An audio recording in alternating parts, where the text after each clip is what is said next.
Queridos amigos, estamos iniciando con la palabra del Señor. En este día, jueves 23 de octubre, leemos de la carta del apóstol San Pablo a los cristianos de Roma, capítulo 6, versículos 19 al 23. Hermanos, voy a hablarles de una manera humana, teniendo en cuenta la debilidad natural de ustedes.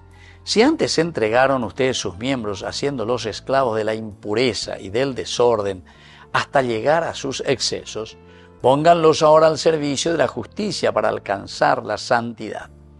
Cuando eran esclavos del pecado, ustedes estaban libres con respecto de la justicia.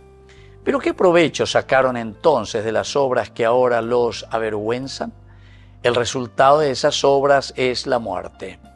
Ahora, en cambio, ustedes están libres del pecado y sometidos a Dios. El fruto de esto es la santidad y su resultado la vida eterna. Porque el salario del pecado es la muerte, mientras que el don gratuito de Dios es la vida eterna en Cristo Jesús, Señor nuestro. Queridos amigos, qué interesante lo que Pablo una vez más nos está indicando a través de esta carta que escribe. Alcoña presentaina e ina. ¿Cuál es mi teología? ¿Cómo yo entiendo esa fuerza y esa gracia de Dios que actúa en nuestra vida? Por eso dice, voy a hablarles, dice, de una manera muy humana. Y gato hanguaya penela pellejechacua, y gato hanguaya penela pejenduja pentendelas ABM.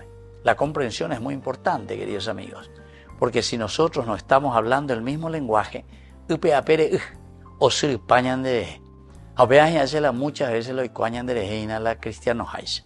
Porque ella es porque ya hay por ahí con la de yara y anda igual. ¿Por qué? Y porque no nos metemos en serio a hacer un camino de catequesis, de entendimiento, de comprensión. Hoy Pablo, de una manera muy preocupante, él está diciendo, por favor, tengan en cuenta lo que Dios nos está diciendo, reconociendo ciertamente nuestra debilidad, reconociendo nuestros pecados. Mira, él añamo cañeta porque pego cierto, somos pecadores, tenemos nuestras debilidades y cada uno lleva, pero todos, queridos amigos, pero eso no nos justifica. Usted dice entonces con añaña mojita peñan de yara de nondebe, con añaña penuta ya guatajina mañana ya está bueno. ¿Qué es lo que estoy buscando? ¿Qué es lo que estoy ofreciendo a mi familia, a mi casa, a mis hijos, a mi esposa, a mi esposo, a mi comunidad, a mi país? ¿Entienden? Upeo la ola mañana. Y si estamos verdaderamente convencidos que la gracia del Señor nos renueva, entonces upepeñan de ñaña penutaña ya está bueno, Señor. Con todas mis debilidades, sin embargo, yo te ofrezco lo mejor de mí mismo para que se pueda construir este reino tuyo, el reino de Dios en medio de este mundo. Que la bendición de Dios descienda sobre cada uno de ustedes, el Padre y el Hijo y el Espíritu Santo. Amén.